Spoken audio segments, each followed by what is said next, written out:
it's just learning those moments do not require your, like, sitting at the dining room table, there's no competition with that. Like, at the most, you're going to be there 30 minutes. If they can't wait 30 minutes, you're not the client for me. Yeah. And I've learned that. Like, and there are some people that they wanted to control every aspect of the real estate transaction, so much so they went out of their way to do things that actually put their deal in jeopardy. And I learned very quickly, I don't need clients like that. I don't want clients like that, because every client that I have right now respects my time. They respect that I also have a family. If they're running behind, they're apologetic because they know I am not, a one-person client agent. Like, there are other people I'm working with. And so because I have the boundaries for myself, I feel like my clients are very respectful to me. And that has given me a different type of clientele.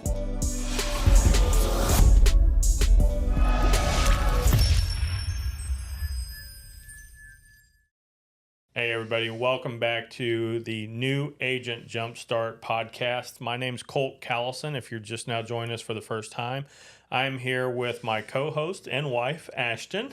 Hello. Hello. So if this is your first time, welcome. This channel and this podcast specifically is aimed at helping brand new agents get started in their career. We've been doing this. I've been in it for 11 years now. We own our own company, our own brokerage here in Wichita, Kansas. And you've been doing this for almost 4 years now. Yep. So both of us have a lot of experience. Neither one of us have ever made under six figures a year. So last year in 2023 came in just around 300,000 GCI, gross commission income. So we feel like we can help you get to at least that level. And we're looking to grow ourselves, so hopefully that continues to grow.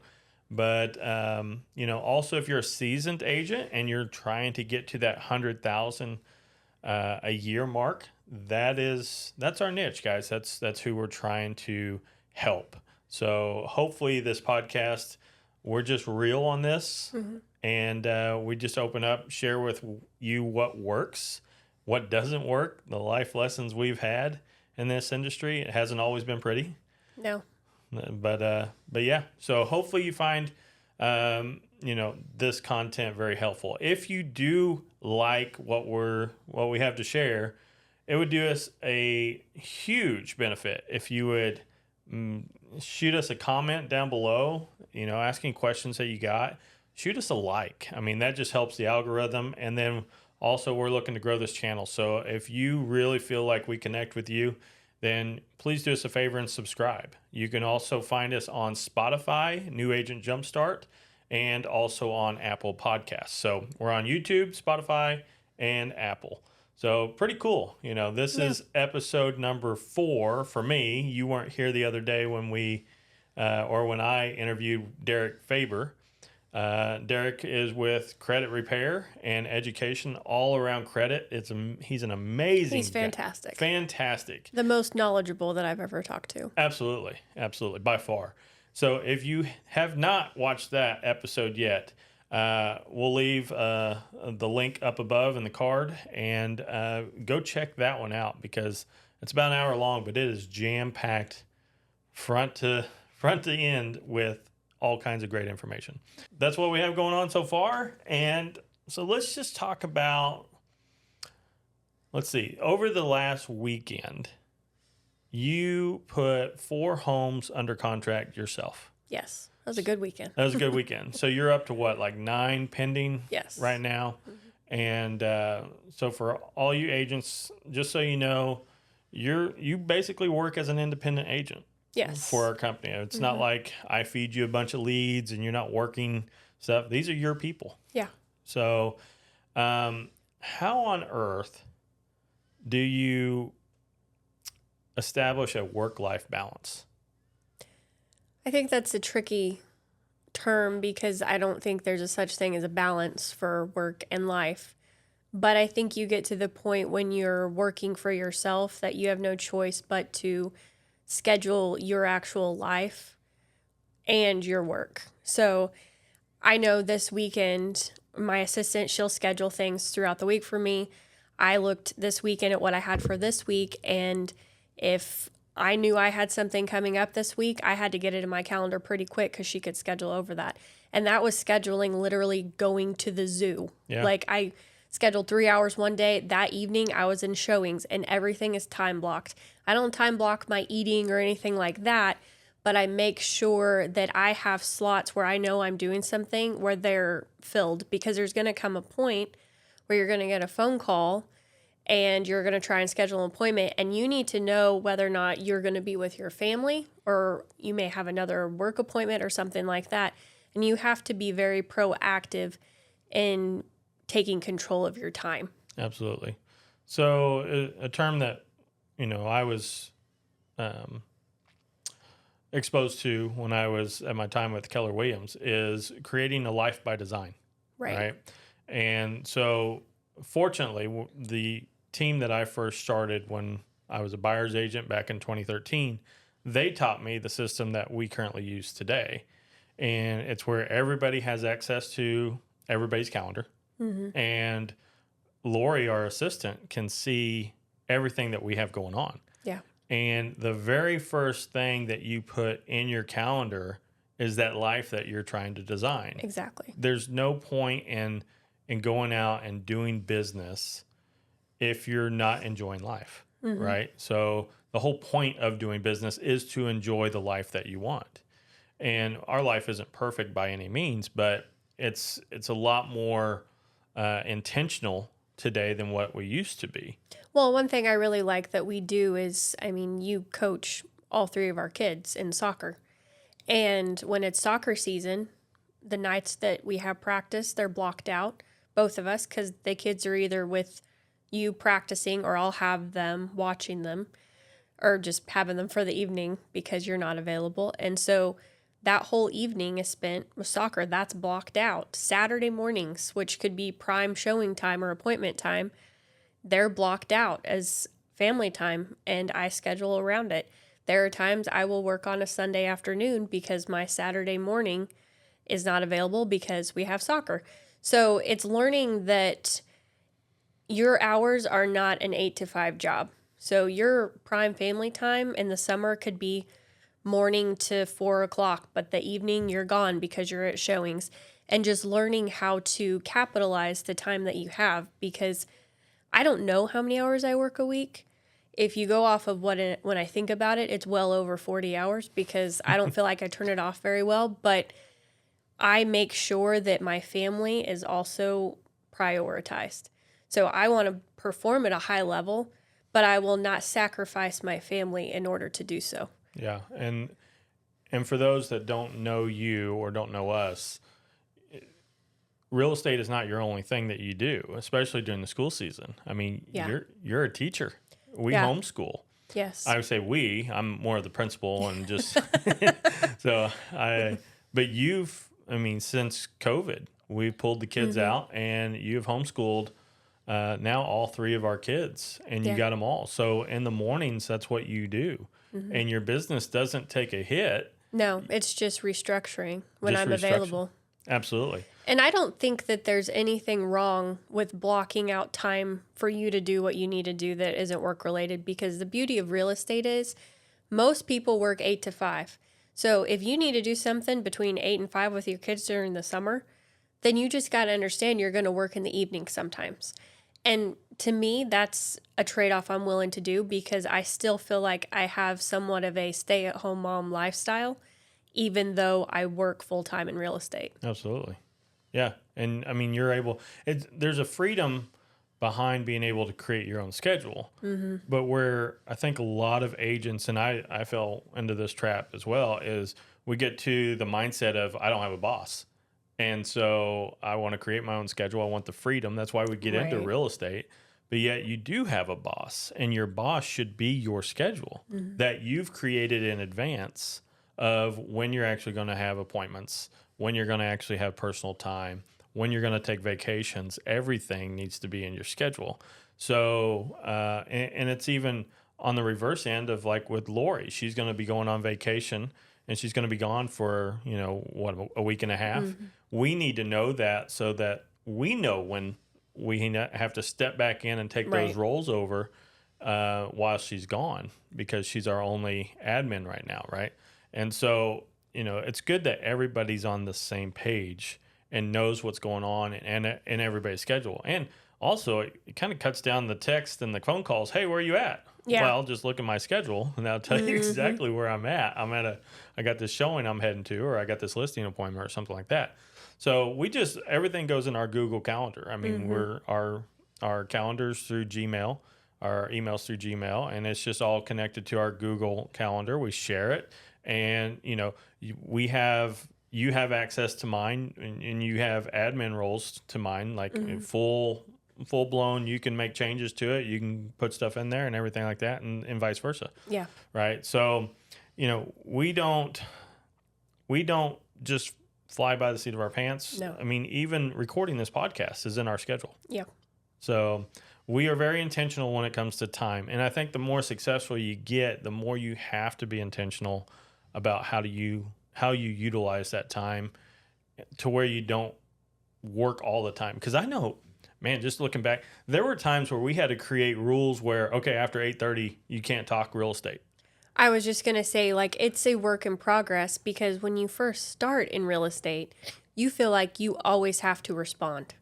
Like, there is a sense of urgency. It's like there is no other industry in the world where if you call them at 9:30 at night, they're going to get back to you the same day. Yep.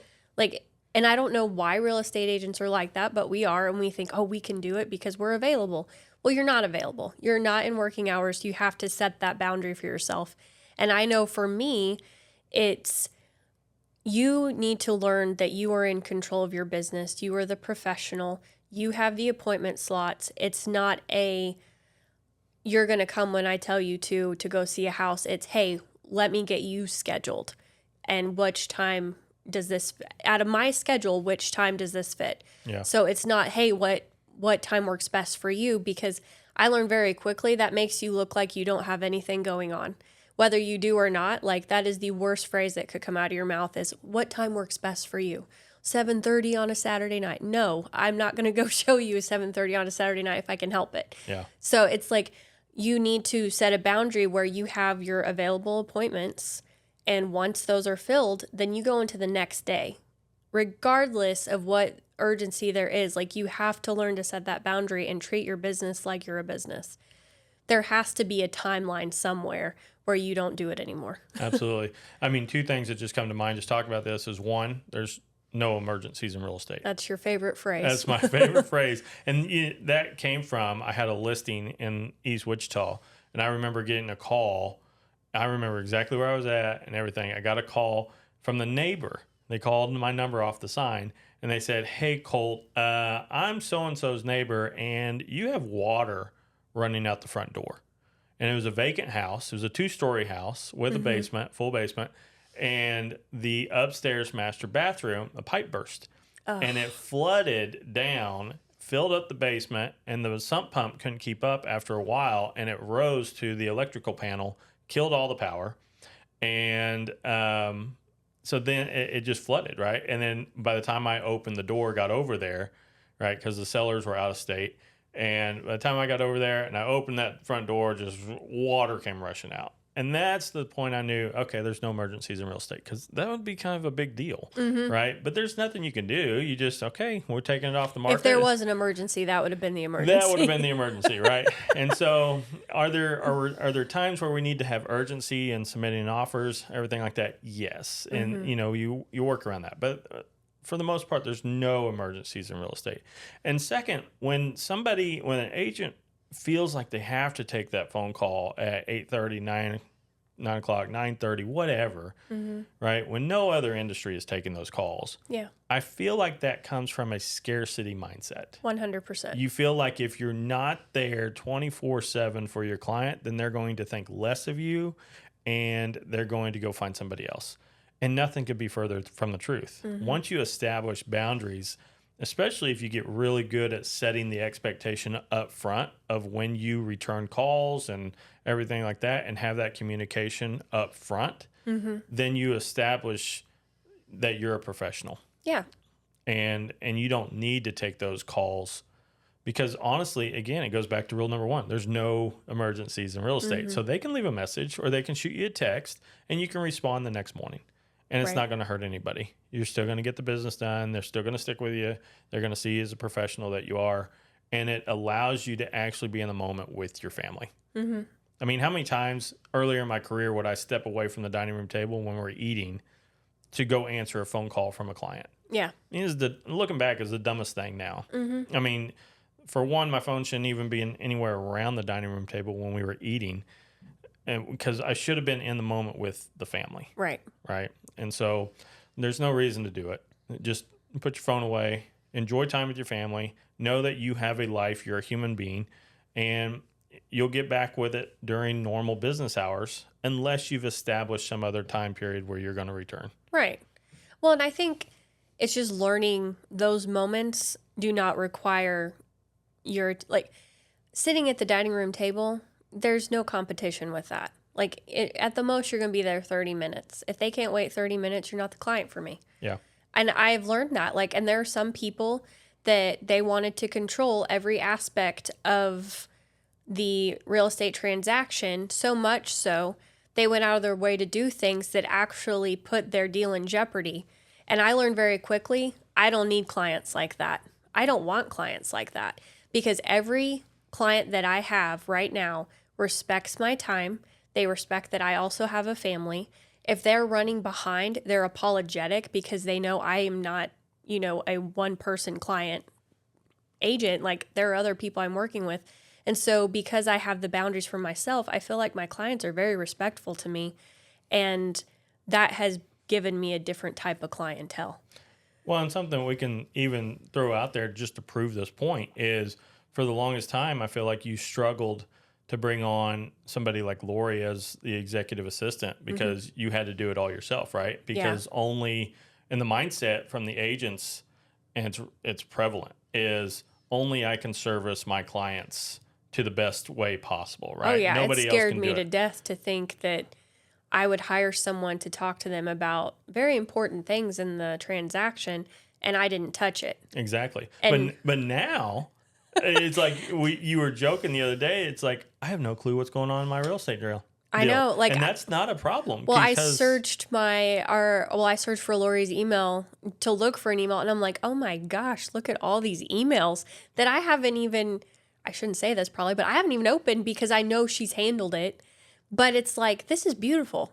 And I got those 4 deals over the weekend. All I did was give her the information to them, and I haven't touched them since. Now, I've talked to my clients because you can't just go cold turkey and not talk to your clients anymore if you want to have a business. Yep. But I don't have that pressure of making the deadlines for the paperwork and scheduling the appointments for the inspections and everything. It's all put in my calendar.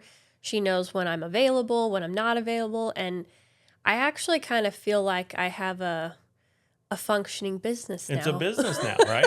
And it's a business that operates during business hours. Like Lori's, she's here Monday through Friday. She doesn't work the weekends. We don't bother her after 4:30. Right. And we don't bother her on the weekends. And that's just something that we established. And she will never respond to a client email over the weekend. It just won't happen. And every bit of business, lenders work during the week. Title reps work during the week. Agents work during the week. So we can establish a business, right? So Right.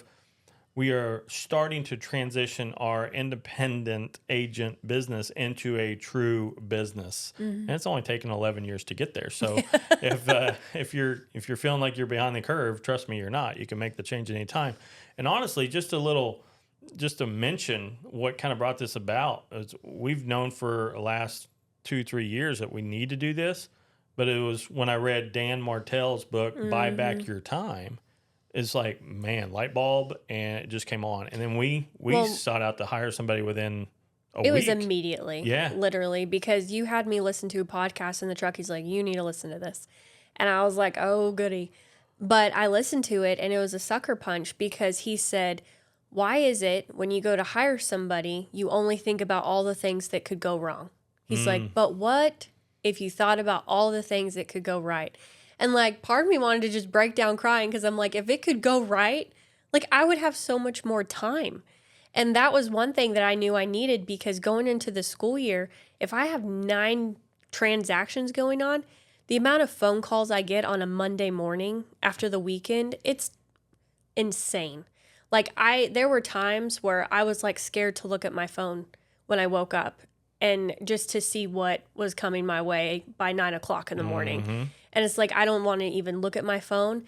And I even told myself, I'm going to have to get where I just don't look at my phone until noon, because I got to get the kids' school done. Like there are other things in my life I have to do first. But now that we have Lori, a lot of those phone calls are made to her. She's in the office by 8 o'clock. Like, my mornings are so different. So in the summer, I've been coming into the office and doing lead gen, but come fall, I'm going to be able to teach our kids and not be interrupted. And it's awesome. I hear the phone, because we just got the phone, and she's a couple doors down from my office, and I can hear that phone ringing probably, 7, 8, 9 times a day now. And I'm just it makes me giggle, because I know that we didn't have that phone. Right. Yeah. And so that only got established a month ago when we brought her on. And now she's getting all these phone calls. Well, and every phone call she's getting is one I'm not getting. And so I'm like, yes. Yep. And it's funny, because I love to talk to my clients, but there's some questions now that I'm like, I don't even know the answer to that, because I didn't send you that. And so I'll have to do my job and say, hey, that's a Lori thing. I'm going to have her get a hold of you. And I'm like, this is the greatest thing ever. And it's not because I'm lazy. It's because we've shifted our responsibilities. Like, you know me, I'll do the paperwork. Like, I did it for a long time. But now that I see how much that has helped me leverage my time, like, there's no going back. Like, I don't know what I would do without her right now. See, and that brings up a good point. So when you bring on somebody like Lori to help you out, it is about leverage, right? It's not, oh, now I got free time, I'm just going to go, go shopping or go get my nails done or something like that. I get my nails done all the time. I know. But no. I hate that. Never once have I got my nails done. It's okay. It's okay. You can move on. but that's so it's I'm being able to leverage her in order to go do more dollar producing activities. And you've done a great job. And I would say, we were just talking about this the other day. The reason why you got 4 under contract over the weekend is because when we brought Lori on almost 4 weeks ago, you started hammering lead gen and really focusing on communicating with your database at a lot higher level in those last few weeks. And it's really stirred up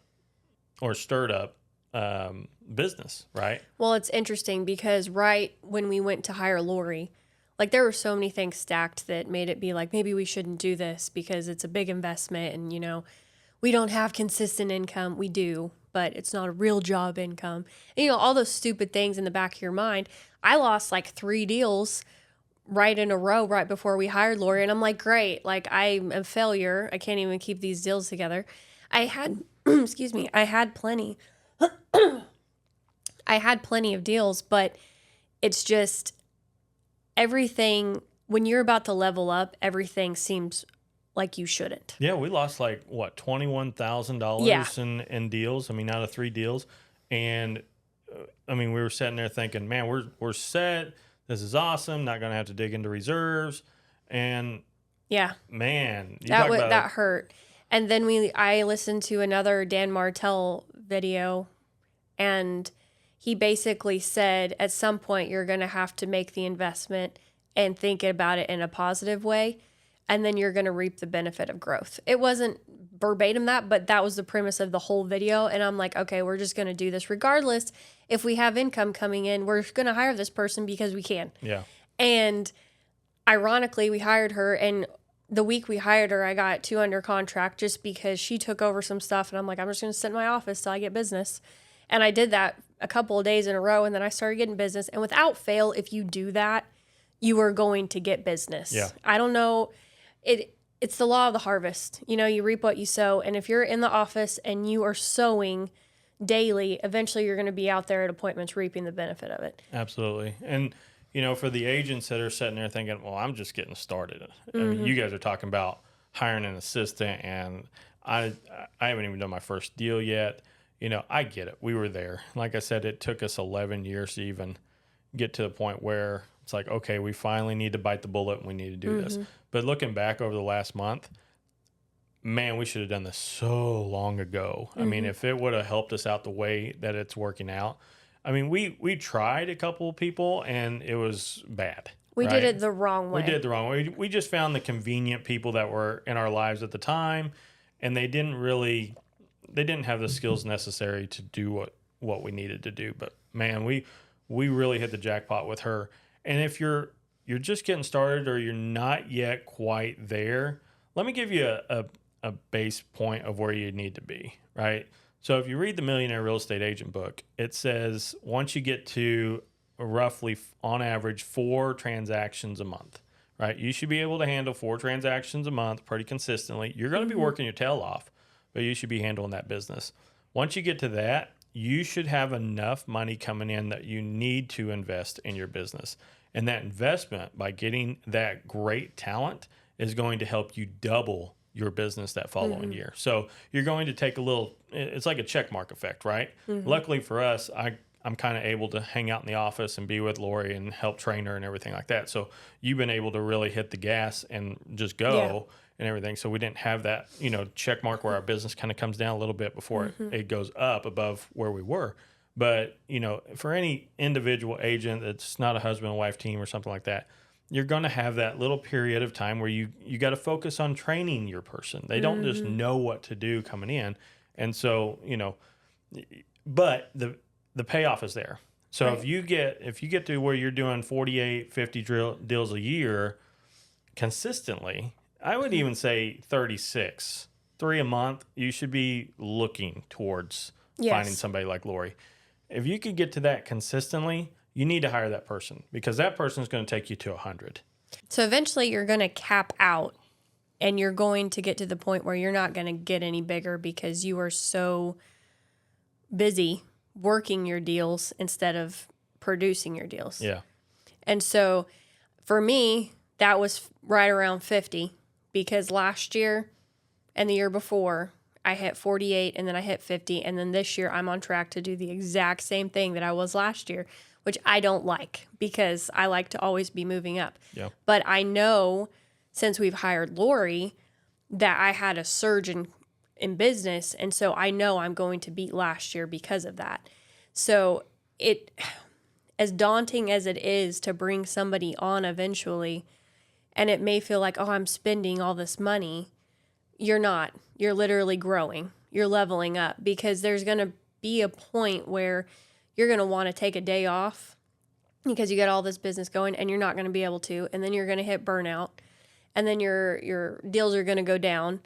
And it's just, you've got to learn early on these steps. Like, I'm glad we're doing this and I'm glad we've experienced it so that we can share, hey, it's safe to level up. Like, you're not going to lose anything. I have lost nothing by hiring Lori. It's scary as hell, but it's... Yes. I mean, you have the responsibility of an employee, but that makes you a more responsible business owner, which you need to be anyways. Yeah. Because there's too many people in our industry that don't treat this like a business. They treat it like a hobby.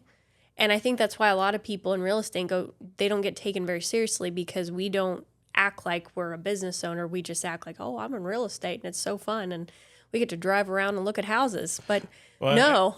Yeah. And I know, I mean, this isn't the direction that we were looking to go today, but you're so right that bringing on somebody to help you grow your business, it makes you get intentional about running your business like a true business. And here's the thing. Here's the secret, guys.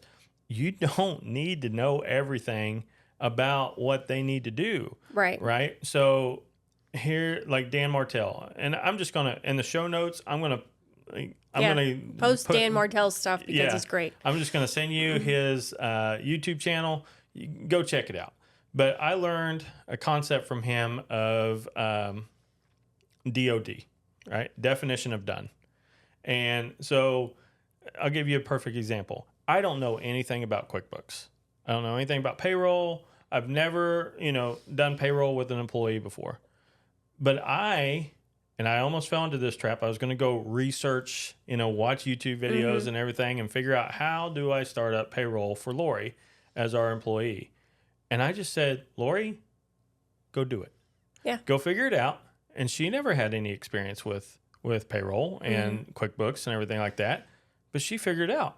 And then she came to us when she needed stuff for the business, like employer identification numbers and everything. She got it set up with state tax stuff for workers' comp, everything, right? So we trust her a lot to handle some of that stuff, but that's what she's for, right? You have to look at it as what's the best dollar producing activity that you can do. Is it better for you to go watch a YouTube video on how to pay your employee, or is it better for you to get on the phone or follow up with your database or something that's going to produce money at a higher level than what you're paying the employee to go research? Well, I mean, I think it goes along with what we're talking about, because honestly, let's say you're just starting out in real estate. Your work-life balance is going to look a lot different than if you've been doing it for a year or two. If you've been in real estate a year or two and you're reaching the point where you want to level up, you know the next step is going to be to hire the assistant, because your work-life balance is going to be greatly affected if you hire an assistant. Yeah. Starting out, it's learning to qualify what my appointments are. It's learning to know that you're going to have to work some during the day with zero return. Like, your work-life balance is so different when you first start out. Because when I first started out, I spent hours calling horrible Facebook leads just to get experience. And I didn't care if I sound like an idiot, because the truth is they probably weren't going to do anything anyways. But that was something that I did in the mornings. A lot of times before the kids were even up, I would go in there and I would reach out to my Facebook leads that I got for that week, because there was a ton of them. And then I would go about my day. But that was work-life balance when I started out. And I have changed what that looks like every single year that I've been in real estate. And it's just learning how to reach your goals, but making sure your business goals also align with your family goals. Absolutely. And I think you got to be real intentional about, qualifying the type of business that you have, qualifying the leads that you get into good, solid appointments, right? So you really have to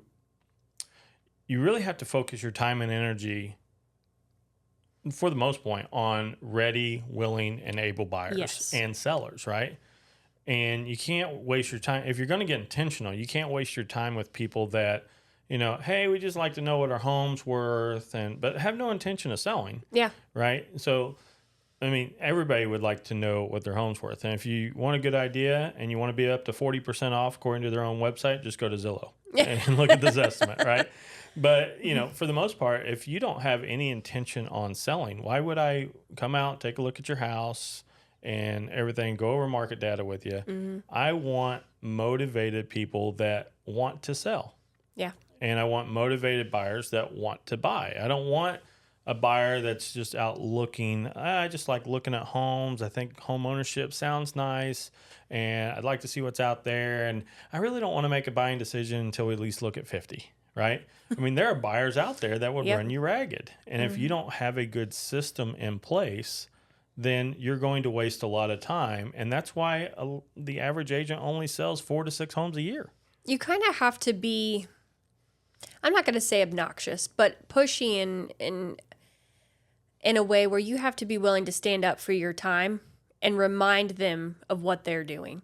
So it's like, I will have a buyer that will look at 5 houses and none of those were the right one. And then they'll send me another list and I'll be like, okay, so we just looked at 5 houses and these are almost identical to what we just looked at. What makes these better than those? Yeah. And you have to start having those hard conversations of, do you really want to make an offer or do you just want to look at houses? Because there comes a point where if you have 6 active buyers, you're going to have to pick and choose who gets the first appointment slot for a house that just hit the market and could go multiple offers. Like, you want the one that's going to pull the trigger, not the one that's like, I'm going to need to think about this for a couple of days. Absolutely. And that is a very hard conversation to have when you first get started, because you're so worried about getting your first, second, or third deal under your belt. But you have to do that for your own sanity, because you are not getting paid for the gas that you are spending to go show homes, and you will never get that time back with your family. So you need to learn very early on what is a qualified appointment. Yep. And I think it goes back to the scarcity mindset, right? If I don't cave to this buyer who's going to run me ragged, then I might lose them. Well, you didn't have them to begin with because they're not buying or they're not selling. You see it a lot more on the buy side because they, people like to look at homes. It's, that's why we have open houses, right? And if you're much better off from a time management, from a business standpoint, to not go show a client that's not ready to buy, right? And just focus on generating more leads, generating more business so that you have options. If you feel like you are ever in a position in your business where you have to abide by that client's, schedule, you don't have enough business coming in. Right. And then your only focus should be going and generating more business. I've had so many conversations with buyers that they're like, well, we'll get pre-approved if we like the house. And I'm like, that's not how it works. I said, if you like the house and can't get pre-approved, where are we at?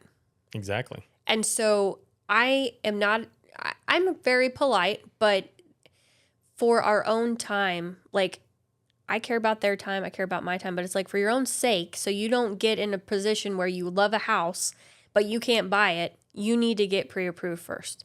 Like if for no other reason, I don't want your emotions up here over a house that you can't afford, and then we have to go start looking at houses down here. Like that is the worst case scenario, and I refuse to put my buyer in that position. And if they don't want to go get pre-approved, then they're not ready to buy a house.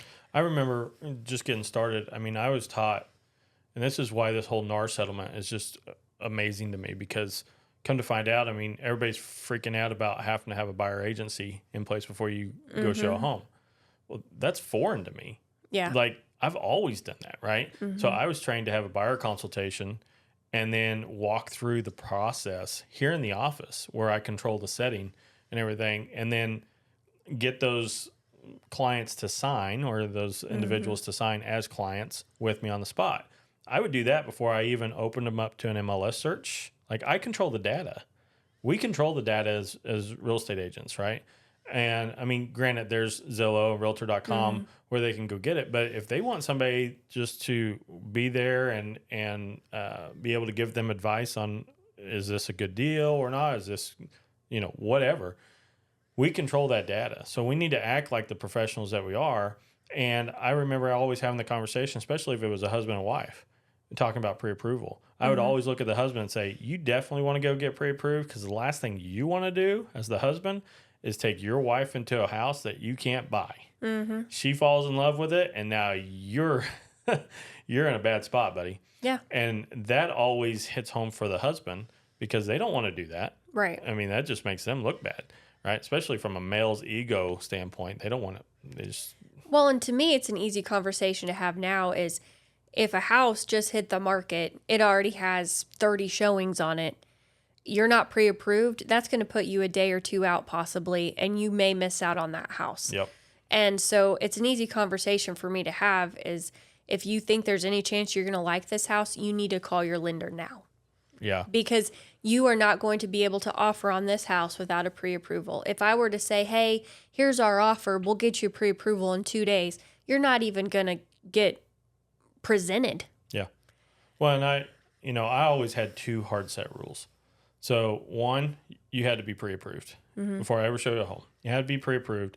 And two, I have to be your agent. You have to sign a buyer agency, right? And did I miss out on potential business? Absolutely.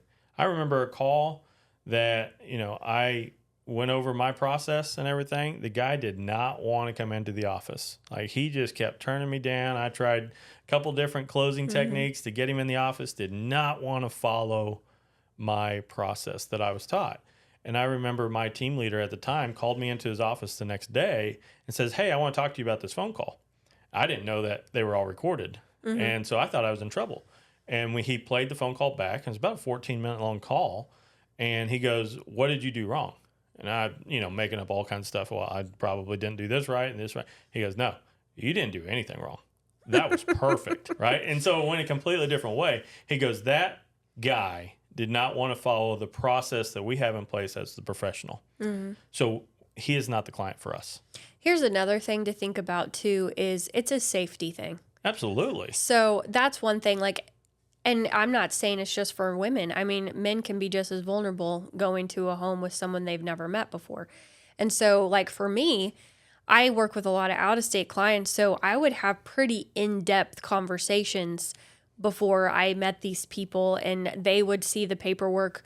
I mean, it could be online. It wasn't even a Zoom. It was just a phone call. We talked about it. A lot of times they would get it signed pretty quickly. It's not a hard conversation to have if you present it correctly. Yeah. But for me, if a guy or a buyer, I won't even say just a guy, but if a buyer won't get on a phone call with me and they're very vague, there's a red flag. Yep. Like, you need to qualify this buyer. If I say, hey, I would love to show you this home, but let's talk about these other questions, and they scurry past those questions like, well, what time are you available to show the home? I will not show you that home. Yeah.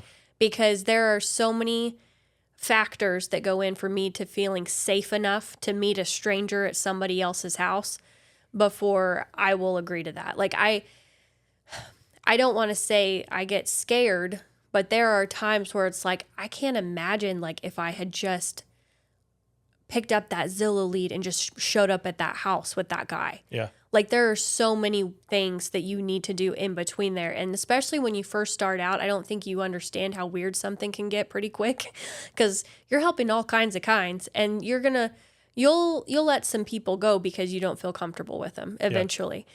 But you should never show up to a house without talking to them on the phone or at least having a one-on-one in the office with other people around. Yeah. Because I even have a thing about meeting people in the office alone.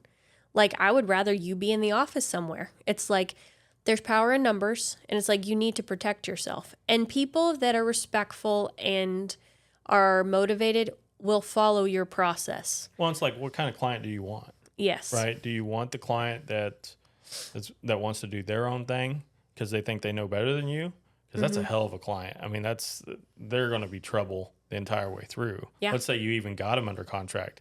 Do you think they're going to listen to your advice on repair negotiations or anything like that? Or who do you even trust for inspectors or vendors or anything? You're going to be fighting with them the whole time. Yeah. Right? Or would you rather have the client that goes through your process because you're the professional, they trust you, they want your guidance, right?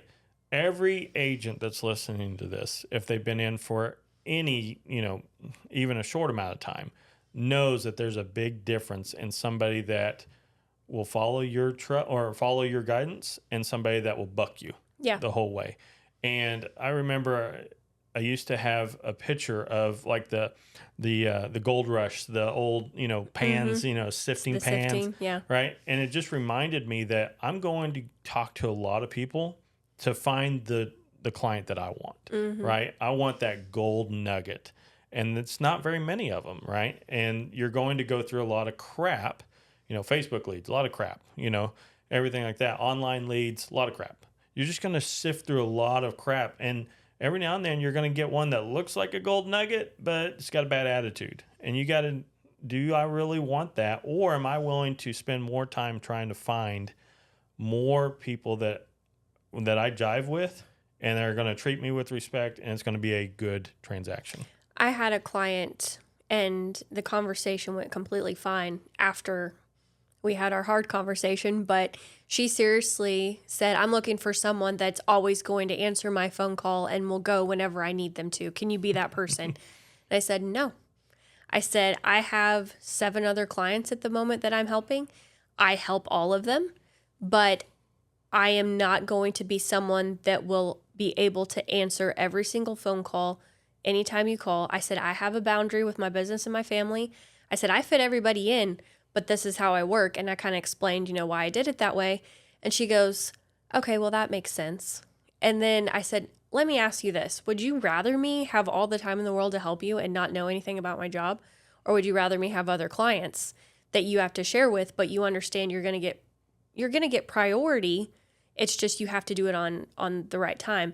And she was going, I didn't think about it that way. She's like, I actually like it that you know how to do what you do. I'm like, yeah, see? And you just have to, it's not really standing up for yourself, but you have to explain what you actually do, because most people don't really know what a real estate agent does. Yeah, I mean, for the most part. And, it's the 80-20 rule, right? There's 20% of the agents out there doing 80% of the business.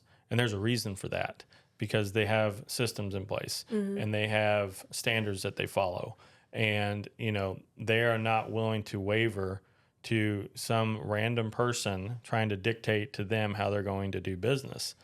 And I think that's very important for especially new agents. If there's one thing I wish I would have done differently, is establish those rules up front, especially when I left the team. Yeah. And I had that scarcity mindset of, man, now I'm responsible. I got to go find my own business now. And that I get it. I get the pressure, right? Especially if this is your only income and you're trying to make it work. You just got to go crazy at making it happen. And there's no such thing as work-life balance in the beginning. If you want this to build into something that's worth having in the future. I mean, looking back, we both joked that we don't have college degrees and we don't have real jobs. We joked about that a couple weeks ago. But there's nothing I would rather do, unless it was a helicopter pilot. I would go do a helicopter pilot. But, the helicopter pilot that I want to be requires thousands of hours of flight time and everything. I don't want to put in the dues for that. But there's nothing I'd rather do that has built the lifestyle that we have, the freedom that we have.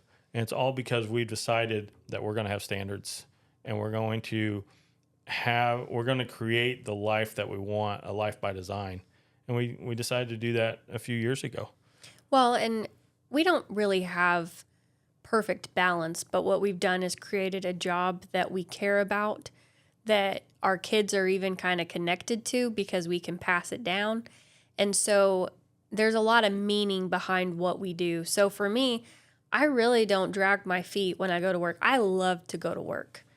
Honestly, it's harder for me to do some of the other stuff. It's harder for me to turn off the work. But it's awesome to have a job where I have so much fulfillment in it that I feel like it is my life, but I also get to include my family in it. I don't feel like I miss out on anything with my kids. I mean, there are nights I'm gone a couple of hours, but the freedom that I have to just take off during the day is so valuable. Yeah. But we created it that way. Like you said, it's a life by design, but it's neat because I see the word work, but I don't even think of my job as work. It's my life. Like, this is what I'm building. It's just a different way of looking at it, I think. Yeah. And, it comes back to everybody's looking for that next great opportunity for them to be successful, right? And something that I've learned recently, and it's really starting to play out, is focus, right? And the definition of focus is follow one course until successful. And I remember, 2019 kind of got burned out a little bit, and when we decided to try online e-commerce, right? Which was fun. But, how much in just referrals did we miss out on because we said, we're done with real estate for a little bit, and we took 9 months off, and we probably lost, $125,000? Easily. Just in referrals. We had a great, solid business, and we just, this nice little shiny object, right? So I would really highlight the importance of get in, hit this with both feet in, hit the ground running, go really tackle lead generation at a high level and build up so much business that you are so freaking busy that it's almost like, how am I going to even work all this business, right? And so that's what I have for new agents out of, this topic today is you don't focus on work-life balance up front. Go build it. You're moving up a hill, right? You're taking this huge boulder up a hill, and it's going to be hard. It's going to be a grind.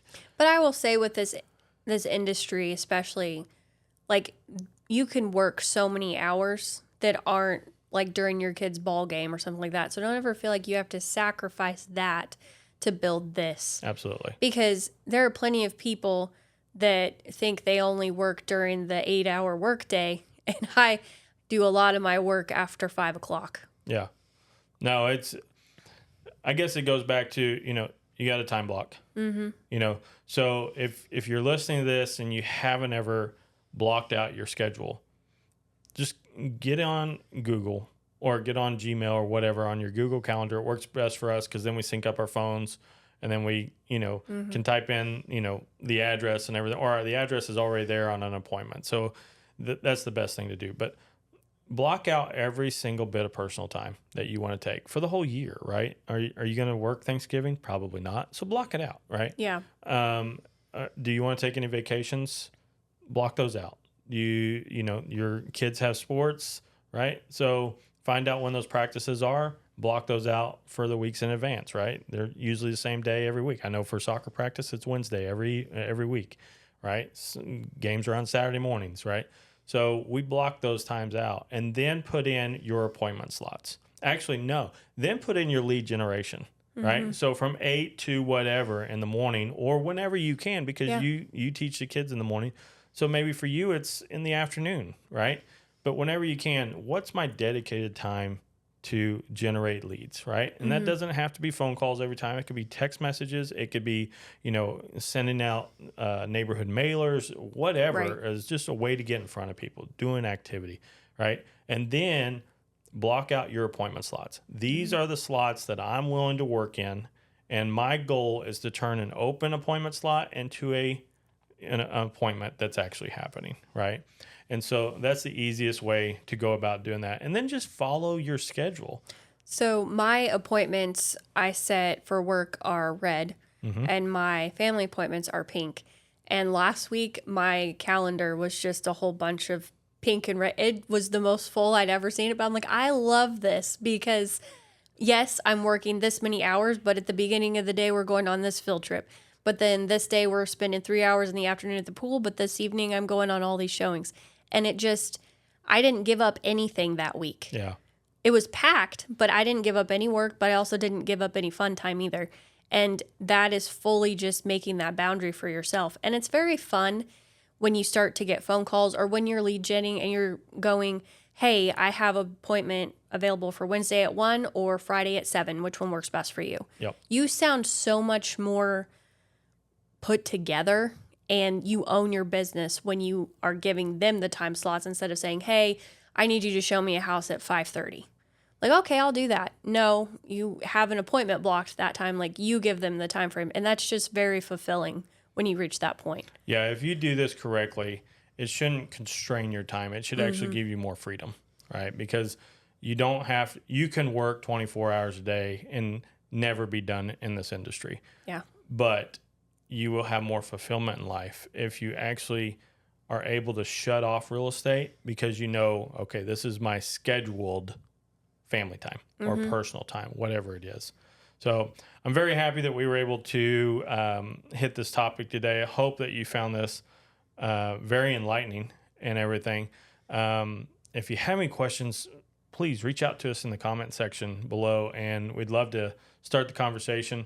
If you guys have any specific topics that you want us to hit, just reach out, and we'd love to cover them. So do you have any final words real quick? I think we covered a lot today. Yeah, that was pretty jam-packed. So feel free, hit that like, subscribe, and we'll see you guys on the next one. See ya. See ya.